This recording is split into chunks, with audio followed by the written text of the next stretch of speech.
We have a special guest today. Someone who's not going to bed because of his teeth. Somebody who doesn't honor his father and mother. Can you say hi? Hi. Praise God. Okay.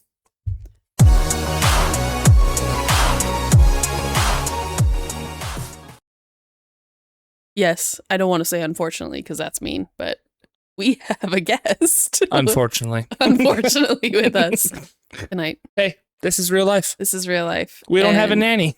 We don't have a nanny. We don't have somebody to tend to our kids. We have to tend to them. We got to take care of our parents' grandkids all the time. Sick of it. So we're here and he's here. Let's get started. Praise God. Welcome back to our epic life. Let me say that one more time. Welcome back to our epic life. And tonight we are talking about our marriage. 10 years married. So we've been married for 10 years. How about that?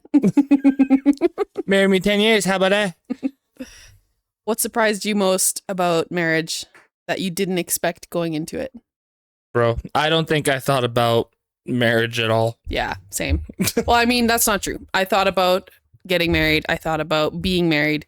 But no, I didn't have any expectation. Yeah, I think same too. Yeah, I did. I wasn't like, I wonder how she's going to be with this, or I wonder what about this.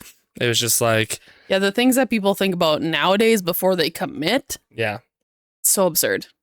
Because I didn't give any thought to, oh, what if he doesn't put the toothpaste on the We really didn't think about if we liked each other at all.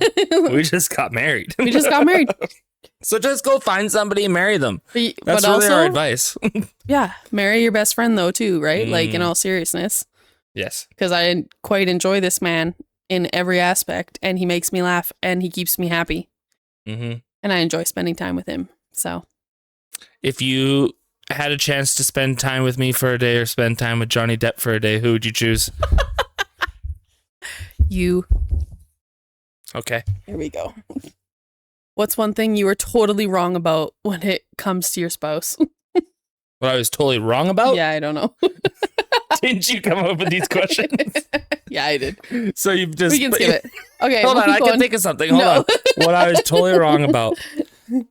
I was like, man, she is super rational all the time. Dang.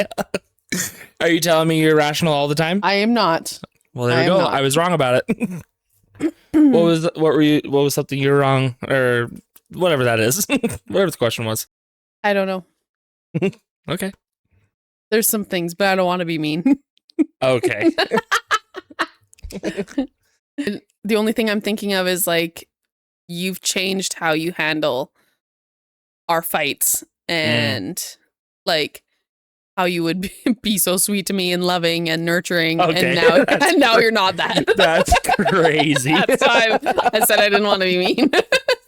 Just when we used to fight, you were just so much better about it. Now you're the worst. That's okay. Anyway, what was the hardest season in our marriage and how did it shape us? Probably a dead parent. Mine, to be specific. Yes. Not just a dead parent. Yeah. Yeah, probably when my dad passed away. Yeah. That was your job, your livelihood. Yep. Our future, potentially. We didn't know at the time. Well, because I worked for him. Yeah. Yes. And so we kind of got the rug pulled out from under us and didn't know what the future held at that moment. And we moved in with my parents, not when this happened, before it happened. But yeah, we had to leave our place like that we were living with our baby because we couldn't afford the rent and move in with my parents. And then your dad passes away very unexpectedly. Selfish. And yeah, we just kind of had to reevaluate and figure out what that looked like for your job and, you know, what our future looked like because we had no idea what God was going to do at that time. And a lot of unknown was like really scary. And honestly, we just prayed and we trusted. There's nothing more that we could have done. Obviously, he went out and got a job. after some bereavement time. Right. Yes. But like, yeah. And God's hand was in that as well. Like, Yeah. every job that you ever got, because we basically had different jobs, or you had different jobs every year. Yeah. And God's hand was in every single one. It was like he was putting stones in front of you to step on. Yeah. And just keep trusting. Still didn't know what was beyond that stone. Yep. To step on, but he put another one in front and we just kept going. Yeah. So it's good. It definitely built us to be more trusting towards what his plans were for us. Yep. Because we didn't really have concrete plans, but like we didn't expect that No. in our marriage. So what habit or choice has helped out marriage the most over the years? What habit or choice? Let's say non-negotiables. What non-negotiable? Yeah. We don't, well, I mean, the classic, which is like super great, is not going to bed angry. Yeah. Even though it's happened 3 times. A handful of times. But yes, 3 or 4 times. Not a lot throughout our in 10 many years. Yeah. That's a really important one. You give me one. Church. Oh, yes, for sure. Church is a non-negotiable for us. We go every Sunday. We are very planted in our local church. Yeah. And we serve, and we just try to live out that example for our kids and apply it to our daily life, not just on Sundays. Yeah. I mean, I think that that's the biggest one. Church. Yeah. It's not an option. Yeah. It's what we do. It's who we are. Yeah.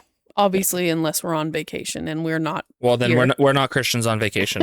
That's a non-negotiable. That is not true. We've decided we're gonna hit pause on that, and when we get back to Canada, we'll repent and go back. No, I'm just kidding. No, we need the Lord always. Yes, always. Church is non-negotiable, and then that frames everything else in our life. Yeah, it does. Brings everything into order. Obviously, quality time together and date nights as much as you can. As realistic as it can be. We definitely in every season of life. We definitely don't have a set date night.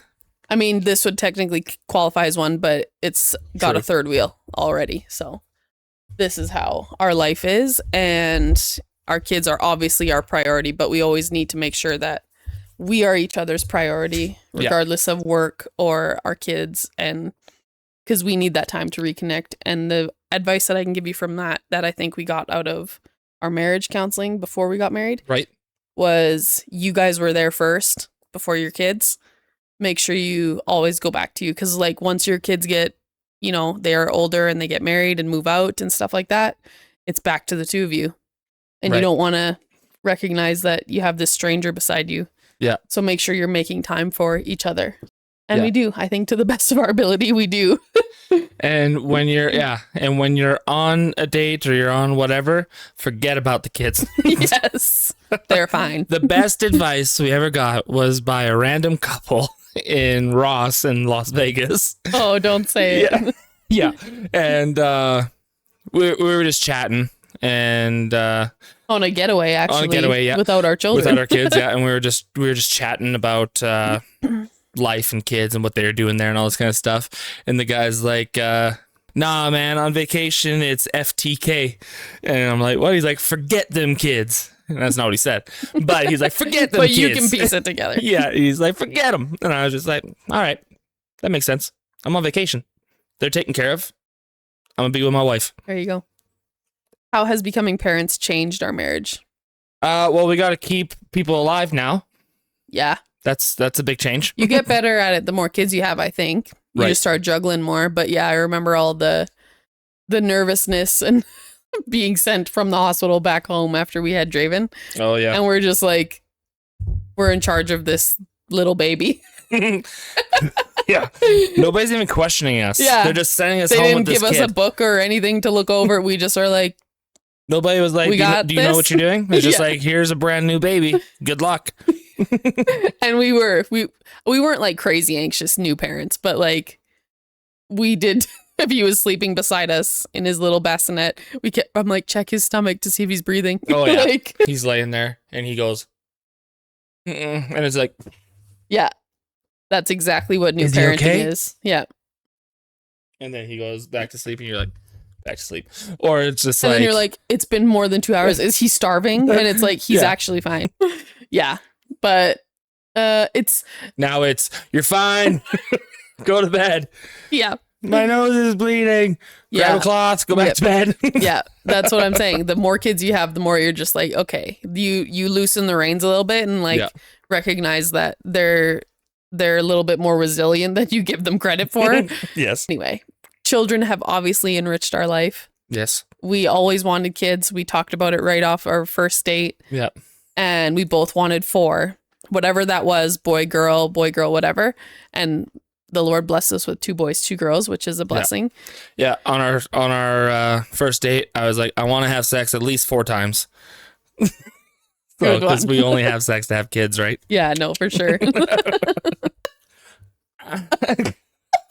Is that a wink? Yeah, I say to like mostly guys, but it's like being a parent is the hardest, easiest thing ever. Because it's like it's super hard. Yeah. When like they're waking up in the middle of the night, they're throwing up in the middle of the night. You got to clean sheets. You got to do this. You got to do that. Blah And you blah don't blah. want to be awake. And you don't want to be awake, but it's just like, oh my goodness, this is so hard. And then once you get them down, they're sleeping, and you look at them, and you're just like, I love this guy. I love this girl. Yeah. I'd clean up vomit all day for him. Yeah, there is something different that really, or there at least there should be. When you do have a baby, your priorities just shift and all your focus goes toward like together, not just separately. If you're doing it right and with a community and like with the church. Yeah, I think the hard moments with the kids, definitely, there's way more hard moments with kids than there are good kids. There's like in their good their times. ages. Yeah, in the at ages now. At the starting age, there's Yeah. way more hard times. Yeah. But those good times and like the fun times outweigh all the hard for Yeah. sure. Because it's like you could have an entire day of just correction and My day today. yeah, you can have a day of correction and a day of just like, what are you doing? Give your head a shake. Like, stop hitting your sister. Be nice, blah, blah, blah. And it's just like, oh my goodness. But then there's that one moment where they look at you and they're like, I love you. And you're like, Got me. got me. Praise God. I would say it adds so much to your life Of course. and your marriage. As long as you're on the same team, same page about stuff in your parenting, hmm you'll be fine. You'll be good. Don't turn on each other just because the kids are there. That's what they want. That's what they want. What's one thing you've had to unlearn about love or marriage? You both are coming, like 2 people are coming into a marriage from totally different upbringings. Right. So I think the things to unlearn are maybe some of the bad stuff because nobody's perfect. No parents are perfect. Right. Are unlearning all the things that you don't want for your marriage that Mhm. maybe happened in your parents' marriage. And I'm not saying anything bad about our parents, either one of our parents' marriages. Obviously, they're not perfect people I'm and saying they had their something bad challenges. about one set of parents, and they can figure out who that is. But I think learning how to put up those boundaries or take bits and pieces of what you want to make your marriage Mhm. and have the respect towards your parents that is like, well, I'm just not going to do it that way. And that's okay. Right. I think one thing that I had to change my mind, not change my mind on, but just change the way I looked at it or thought about it, was just because we love each other doesn't always mean we'll like each other. Mm. Because it's like, Yeah. like if we had a fight or whatnot and we were mad at each other, it's just like, yeah, it was a tough concept for me to grasp of like not liking each other for a moment. Yeah. Because it felt like the end of the world. It's just like, oh man, she's mad at me or blah, blah, blah, blah, blah. It's just Which, like, yeah, in the beginning, it all Yeah. is very heightened and you're just like, Yeah. how can I fix this? Yeah. And as you get older and more mature, you're just like, or it should be at least, yeah, you are like, okay, like, Yeah. this She- is not a big deal. she's overreacting. It's, I'm right, she's wrong. That's where we go. That's where you got to get to. What do you appreciate more now about your spouse than you did year 1? Our first year was pretty great, I would say, honestly. Yeah, it was awesome. It was great. We didn't really have any struggles in the, Yeah, in the like beginning. not to, I don't know, not to be cocky or anything like that, but we've never really had issues like with between the two of us, you and me. Yeah. Like we've had financial issues, we've had parents dying and stuff for sure. One parent dying, Job losses, job loss, all that kind of stuff. Obviously, we've all had we've had our struggles, we've had issues, blah blah blah blah. We haven't been perfect the whole time, but you and I have never had something where it's just like we can't come between us. We can't figure this out, or we can't work past this, and we need to bring somebody else in, or we need to seek counseling on this, or when like with an issue between us. We've never.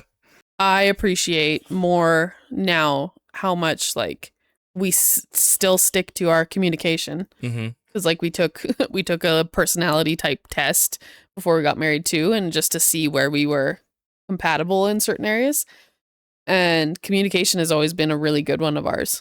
And there was multiple ones, and they were all probably like 70% or something like that, and then there was matched. There was 2 that were the like 90% or something like that, and it was religious beliefs and sexual compatibility. And we can still say we're pretty bang on with those. Let me rephrase that. We're still up there in those numbers in those categories. I'm not pointing at anything.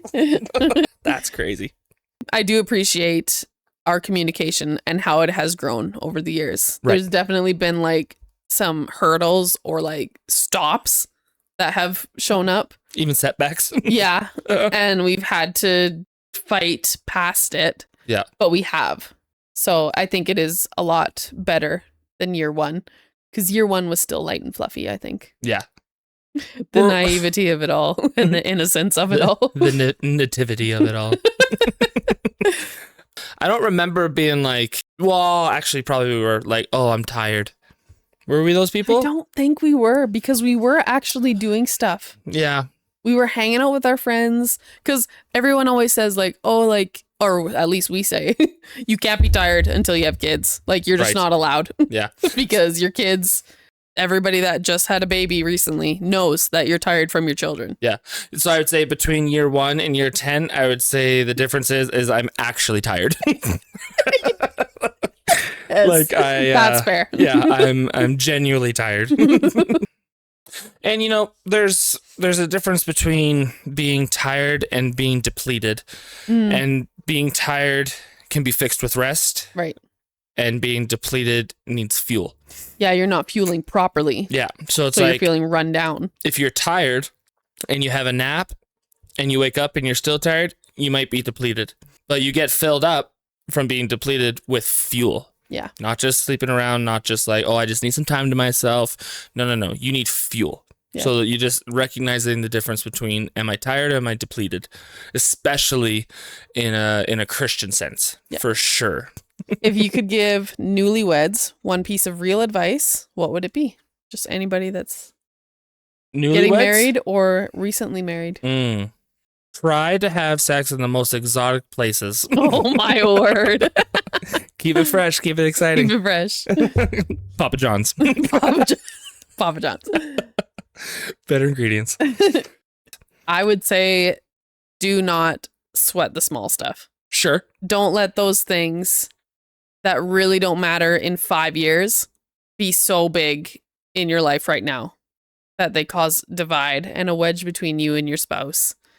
Right. Because I think people get distracted from all these things and get so irritated way more easy by all the things in life that it puts stuff between you and your partner. Right. And it's not, your life is too short to be offended by things so easily. Yeah. And I, obviously, it would be like keep Christ the center of everything. But what does that mean? And it's just like not isolating yourself from everybody because you want it just to be you two, which is really, really exciting. That's what your honeymoon is for. Yeah. But it's like, it was honestly, real talk, just being able not to have your parents tell us what to do or what we're allowed to, like how late we're supposed to The new freedom of it. Yeah, it's just like, we're going to do whatever the heck we want and you can't do anything about it. Honestly, love it. So good. But you can go too far with it being like, we don't have to do anything that with we anybody. that we don't want to, because Yeah. it's just us, and it's just like, well, That's the wrong attitude. yeah, now you're isolating, and it's just like, well, we're gonna stop serving in this particular area because like we want to sit together on Sunday. It's like you're changing so much about what brought you together, and then you're getting rid of it all, and then it's just like then you start having problems, and it's just like, I wonder what happened. It's just like, well, you changed everything that brought you together. Yeah. Because you isolated yourself. Yeah. What are we most excited about for the next 10 years of marriage? For this guy to be 12, for sure. Well, yeah, definitely some good vacations in the future. And yeah, all our kids being older and experiencing life with them at different ages than they are now, because we are in a very busy season with them. People who know me know that I love having sex with you. So I think being able to just have sex anytime we want, that'll just be like, praise God. It's not like, oh, are the kids There's an interruption, or we have to stop, or I come home from work and I can't just like disrobe and just like lay on the floor and start doing stuff. It's just like, oh, the kids are here. Because I'm sorry, this might be TMI. I'll keep it rated G, but like in your first year, you should be having sex all the time. Yeah. And it should be great, and it should be uninterrupted because you have no other responsibilities running around, which are your children. And it just looks so much different now that we have 4 children, where we have to basically pencil in time for being intimate. Right. Because interruptions. We have a lot of kids, and sometimes even if it's really late at night, like midnight, somebody might throw up in the middle of the night. Yeah. And that's an interruption. Like, it's just like, what are we doing up at midnight? Well, I don't know. That's very rare for us to stay up that late, but that, like, you know what I'm saying? Is like, there's just so much more that we have to navigate around. Yeah. The more kids that we have. Yeah. And we've still made it a very big priority. Like, we haven't lost our intimacy. It's just spaced out a little bit. What's one way you've learned to love your spouse better? To love my spouse better. So not more, better. Better. And not just in sex. Well, then I don't know. Love you better. I can go if you're thinking. No. Recognizing that my love language isn't your love language, because for me to show you love in like our early years was just like just touch you constantly, and like all this kind of stuff, because it's just like, I'm showing you I love you, I show you I love you, but then you do enjoy my physical touch, but then you do enjoy, or your number one is words, right? So to love you better, not more, but to love you better would be the change of acknowledging that your love language is not the same as mine. Yeah. Hand in hand with that. Our love languages have changed. Like, they've gone in different orders at different times in our married years. So recognizing our love languages are not always the same at the same time. Right. But like, when I'm needing physical touch, it's not just necessarily meaning sex. No. Sometimes it's needing affection. Yeah. And, you know, like holding my hand or giving me a hug or kissing my cheek or rubbing my back or something, and just being that way towards me, because, you know, I have a lot of kids and they all touch me all the time and don't give me personal space. Right. So sometimes I'm just like tapped out from being touched. And it's hard to like shift my mindset to like, oh, I need to be touched physically or intimately. Right. But it's like, step first with affection. Yeah. And then that will lead to other things. But like, just recognizing, like, love language is probably the biggest. Yeah. In how your spouse is responding to you towards things, and like recognizing like, oh, you like gifts, or I like gifts, and whatever, you know. I'd say mine in the beginning was, it was just touch. Yeah. That's it. Which was very easy to fulfill. Super easy. But then as I got a bit older and matured more, I would say, words definitely mattered more. Yeah. Like, he needed certain validation and affirmation from me. Yeah. That I didn't always give. I was that way towards him, but I didn't know he needed it in a certain way. Right. I would say, well, because again, when we first got married, your showing me love was giving me words. Yeah. And I'm just like, and I didn't care about words at all. I'm like, Yeah. it's not like, shut up and just touch me. It wasn't that. It was just like, I don't need the words. No, but I think you can get confused in that, like anybody can get confused with their partner where they give their Yeah. love language to their partner. Yeah. And vice versa. Yeah, that's what which I was is what saying. we were doing. Yeah. So, but then I have switched, and I definitely, what your words to me mean more to me than anybody else's words. Yeah. So it's like, it's definitely physical touch for sure. Yeah. But then it's just like, it used to be like physical touch and the other four tied for second. Right. Like pick or choose, whatever. Yeah. Now it's like physical touch and words and then quality time. Yeah. And then so it changes, and you just have to keep reassessing and communicating it. Yeah. How do we handle conflict differently than we did? 8-ounce boxing gloves.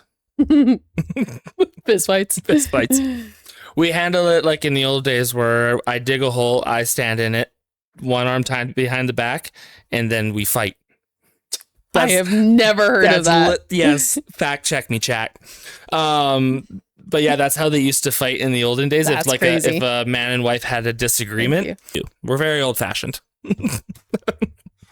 No, we don't do that at all. No. I think, again, it's just communication. And that definitely had, like, the language of it has changed over the years. Because, again, year one was very light and fluffy. Yeah. And we didn't face a lot of life situations and life problems Right. yet. Yeah. And you brought up, So our conflict was not sure. weighty. But you brought up before how I handle you now in fights, and you made me sound really horrible. But no, I didn't mean it that way. I was very much just, let's be done. If I have to say that I was wrong just to be done, I'll just say it and be done. Yeah. So and that's the difference that he was back then, because and I was used to that for so many years, or at least 2 or 3. Yeah. That when it changed, I didn't like it. Yeah. Because I was like, this is different, and you're almost being mean in how you handle your conflict with me, and I don't like it. Right. But I wasn't being mean. I was actually just talking and like. But like we saying had what to, I felt. we had to figure out it together. Yeah. Because you had made the decision to handle it differently, but you didn't really communicate. let me know that Right. I'm handling this differently now. Right. You just did it, and I was like, I don't like this at all. So that we had to navigate through as well. But I think we did figure it out, and our conflict resolution has been a lot better. Yeah. Since then. For sure. We'll just end it here. How do we keep the romance alive? That's the question. What? I have an answer. Oh boy. Here we go. Do you want to hear it? I don't know. I think I know what it is. What is it? I don't know. Say it on 3. Send nudes. Yes, I was going to say sexting. And now, okay, when I say sexting, it's like flirting on the phone and just like can't wait to get home and see you and just being be like, playful. Yeah, being and playful. Bashful and coy and yeah. Like you're eager to be with each other Yeah. at the end of the day. Because I'm obviously home with the kids all day. So I have access to my phone where I can talk to him or like say, hey, I'm missing you type of thing. Because I am. Yeah. And just get him kind of excited to come home rather than me being all cranky and run down from the day of the children, which that time is needed as well. Yeah. But it's also needed for him too. And so it's honestly, it's being deliberately playful and flirty throughout the day. Yeah. Kind of jabbing and poking at each other just for fun. And like, you suck. that's but like, or quoting stupid things that are like inside jokes to you, like the both of us and right. Papa John's. And just having fun with each other and like showing each other stupid videos that are like online and laughing ridiculously, or just one of us laughing. Yeah. Yeah. So sexting is a blanket term I use for just flirty, because it's like, we're not together most of the time during the day. Yeah. Because like when we were dating and stuff like that, we did not do any premarital sexting, but we a lot more free time to talk though. Yeah, no, but like if I was at work or whatever was going on, we were Snapchatting. Man, Snapchat. Yeah, we were doing Snapchat. We were doing text. Like, yeah, we were just talking to each other the entire day, and we would be flirting on our phones and like, can't wait to see you later, all this kind of stuff, blah blah blah. Yeah, and that's just something that we've carried on with. Yeah, I don't think it's ever stopped. No. We enjoy being goofy with one another and like and being stupid with each other and like laughing. You don't need to illustrate every time. So yeah, that's just a little bit of stop it. Okay. Stop it. You're holding it so awkward. That's just a little bit of a recap of like our 10 years and what it has looked like and just some of the things that we literally apply to our life to be our best selves for each other, keep God in the center of it all, and like be fruitful in our life. Mm-hmm. So hopefully you got something out of it or you had a good laugh about it. And maritals. Maritals.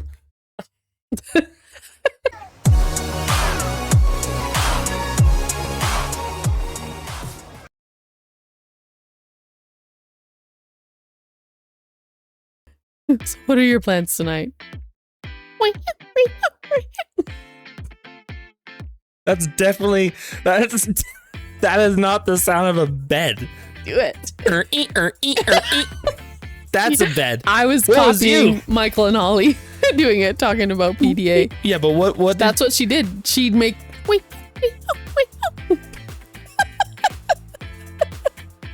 I've never heard a bed go. That's what she does in the show. It's sure, okay.